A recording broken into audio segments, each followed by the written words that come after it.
بسم اللہ الرحمن الرحیم الحمد للہ نحمده ونستعینه ونستغفره ونعوذ باللہ من شرور انفسنا ومن سیئات اعمالنا من يهده الله فلا مضل له ومن يضلل فلا هادي له ونشهد ان لا اله الا الله وحده لا شريك له ونشهد ان سيدنا ومولانا محمدا عبده ورسوله صلی اللہ تعالی علی خیر خلقه محمد وآلہ واصحابہ وبارک وسلم تسلیما اما بعد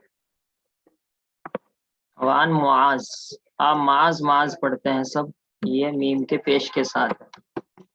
وعن معاذ بن انس رضی اللہ تعالی عنہ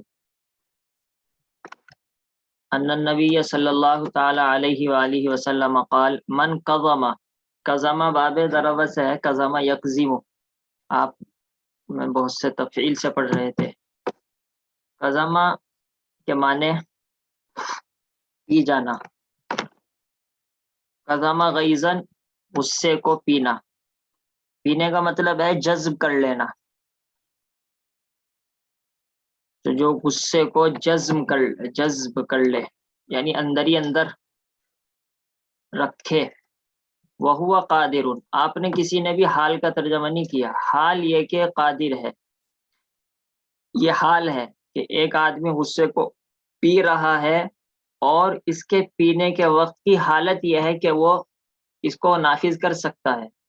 حال یہ کہ یہ آدمی قادر ہے علی ان، اس بات پر، نہ ینفذہ، نفذ ینفذ کے معنی نافذ کر دینا، جاری کر دینا.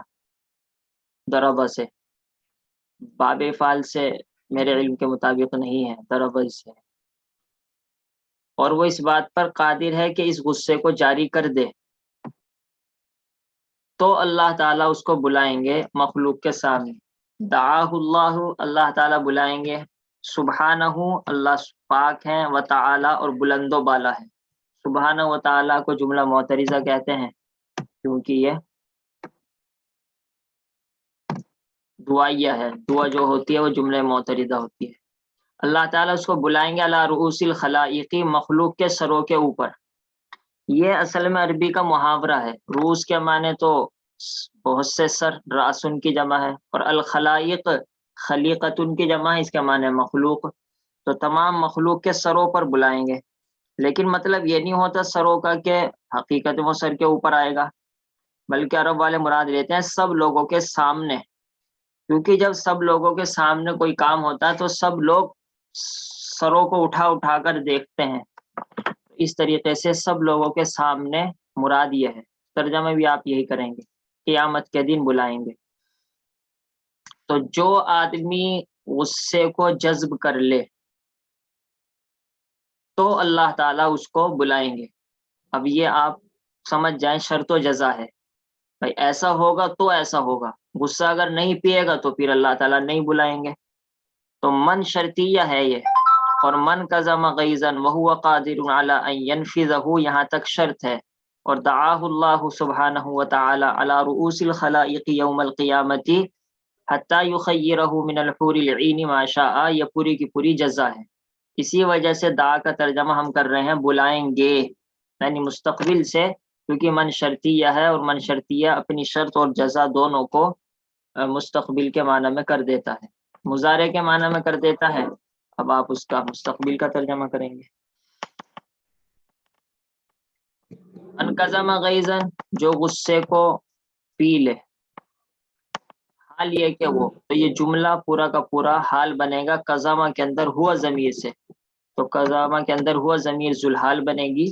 وہو قادر علی ان ینفذہ، یہ پورا جملہ بننے کے بعد ہوا ضمیر سے حال بنے گا.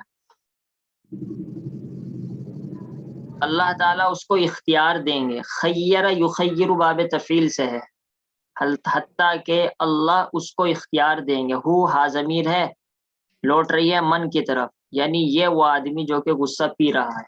اللہ تعالیٰ اس کو اختیار دیں گے ما شاء، اس کا جو چاہے، اس کا جس کو وہ چاہے. اصل میں یہ ما موصولہ ہے اور مفعول بھی کے قائم مقام ہے. ما شاء، ما شاء، یعنی اس چیز کا اختیار دیں گے شاءہو جس چیز کو یہ چاہے گا. اب وہ چیز کیا ہوگی؟ من بیانیہ ہے. من الحور العینی یعنی حور عین. حور کہتے ہیں گوری کو اور عین کہتے ہیں بڑی بڑی آنکھوں والی کو. تو گوری اور بڑی آنکھوں والی عورتوں میں سے. حور حورا کی جمع ہے اور عین عینا کی جمع ہے، دونوں جمع ہے. الحور موصوف، العین صفت. حور حورا کی جمع، عین عینا کی جمع. تو یہ من بیانیہ ہے اور یہ من بیانیہ بیان ہے، وضاحت ہے ماں کی، ماں موصولہ کی. میں نے پہلے بھی عرض کیا تھا کہ ماں موصولہ کا بیان عام طور پر تو بعد میں آتا ہے، لیکن کبھی کبھی من کے ذریعے سے پہلے ہی اس کی وضاحت آ جاتی ہے. تو ایسے موقع پر ترجمہ عام طور پر غلط کرتے ہیں، یہ کرتے ہیں یہاں تک کہ اللہ اس کو اختیار دیں گے حور عین میں سے. حور عین میں سے اگر آپ ترجمہ کریں گے تو ترجمہ کا مطلب یہ ہے کہ من تبیزیہ کا آپ نے ترجمہ کیا، حالانکہ من تبیزیہ نہیں ہے، یہ تو ماں موصولہ کا بیان. اللہ اس کو اختیار دیں گے ماں اس چیز کا، شاءہو جس کو وہ چاہے گا، یعنی حور عین کا، یعنی حوروں میں سے جون سی جی چاہے پسند کر لے. اب دیکھیں غصہ کو پی جانے کا کتنا بڑا جزا بدلہ مل رہا ہے.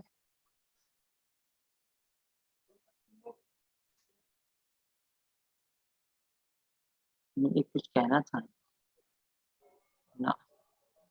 رواہ ابو داؤد والترمذی وقال حدیث حسن. عن ابی ہریرہ رضی اللہ تعالی عنہ ان رجلا، ایک آدمی نے قال فرمایا للنبی صلی اللہ علیہ وسلم، نبی صلی اللہ علیہ وسلم، اوصنی. اوصا یوسی ایسا باب افعال سے ہے، امر کا ہے، آخر میں یا ہے اصل تو اوسی، لیکن امر کے آخر سے الف واو یا گر جاتا. اوسی نی مجھ کو وصیت کیجئے. وصیت اور نصیحت میں فرق ہوتا ہے. وصیت کے اندر تاکید زیادہ ہوتی ہے کہ ایسی بات ہے جس کو میں بس پلے باندھ لوں، اور نصیحت ایک عام نصیحت ہوتی ہے. قال آپ نے فرمایا لا تغضب، غضب یغضب سمیع سے ہے، قرآن میں بھی ہے نا.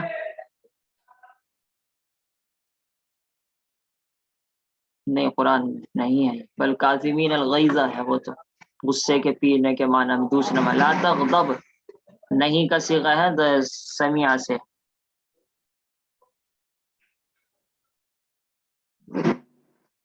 میں بھی اٹک رہا ہوں اس میں.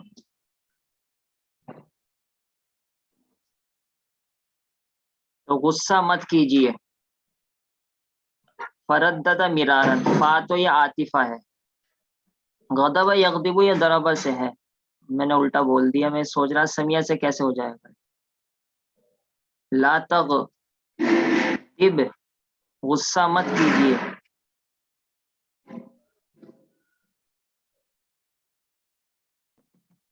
فردد مرارن، تغضب میری زبان پر لا تغضب چڑھا ہوا ہے، کیا ہو رہا ہے.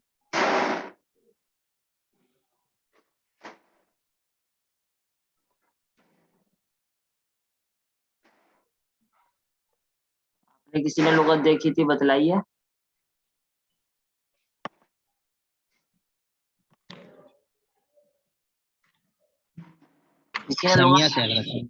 سمیع سے ہے جی، لیکن ضربت سے بھی ہوگا، کیونکہ ضربت سے بھی لغت میں ہے.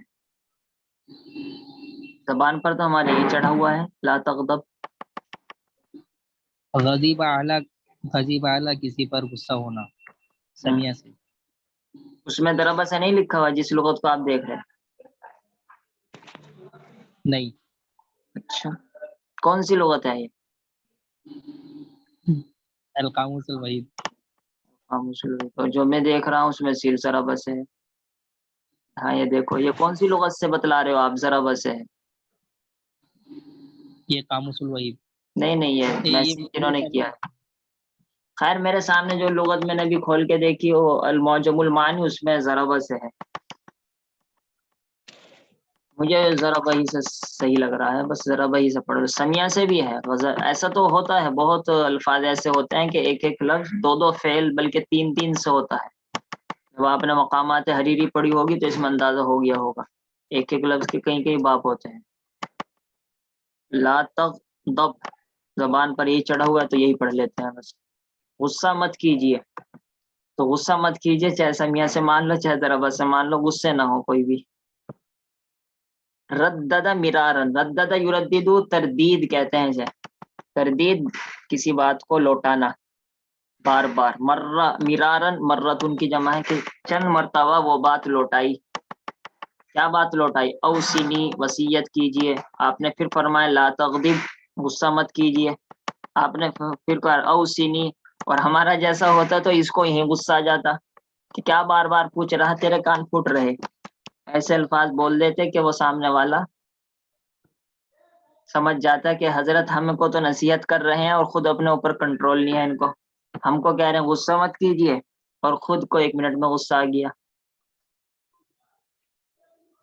تو آپ صلی اللہ تعالیٰ علیہ وسلم نے عمل کے ذریعے سے بھی دکھا دیا کہ غصہ مت کرو، اور زبان سے تو بتلا ہی رہے ہیں غصہ مت کرو. اچھا ویسے تو ہم عبارت حل کر رہے ہیں، ہم حدیث کی شرح وغیرہ پر کوئی کلام کرتے نہیں، لیکن ویسے ایک بات سن لے کہ غصہ آدمی کا اختیاری نہیں ہوتا. جب آدمی کوئی غلط کام دیکھتا تو غصہ آٹومیٹکلی آ جاتا ہے، آدمی کے اختیار میں نہیں ہوتا. تو پھر کیسے کریں، کیسے غصے سے بچیں؟ اس کا جواب یہ ہے کہ اصل غصے کے آنے کے بعد جو آدمی دل کے اندر بغض رکھتا ہے، یا غصے آ جانے کے بعد زبان سے بولتا ہے الٹا سیدھا، یا غصہ آ جانے کے بعد ہاتھ چلانے لگتا ہے، اصل اس سے منع کیا جا رہا. غصہ تو آئے گا، کسی کی طبیعت کے اندر اگر غصہ ہوگا غصہ اس کو آئے گا، جب اس کو سنائی جائے گی تو غصہ تو آئے گا، لیکن اس غصے کو دبانا ہے. اور غصے کا دبانے کا مطلب ہے کہ اب دل کو آپ صاف رکھیں گے، یہ تو آپ کے اختیار میں ہے نا. اور ہاتھ نہیں چلائیں گے، اب بیوی نے کچھ کیا تھپڑ ایک دم نہیں ماریں گے، اور زبان سے اس کو برا بھلا نہیں کہیں گے. تو یہ اصل غصے کے نتیجے پر گویا کہ آپ کو عمل نہیں کرنا ہے. غصہ تو ورنہ آٹومیٹکلی آتا ہی ہے. جیسے خوشی کی بات ہے تو خوشی تو ہوگی ہی آدمی کو. اب اگر کسی کو یہ کہہ دیا جائے بھائی خوش مت ہونا تو ناممکن سی بات ہے، خوش تو ہوگا ہی آدمی جب خوشی کی بات ہوگی.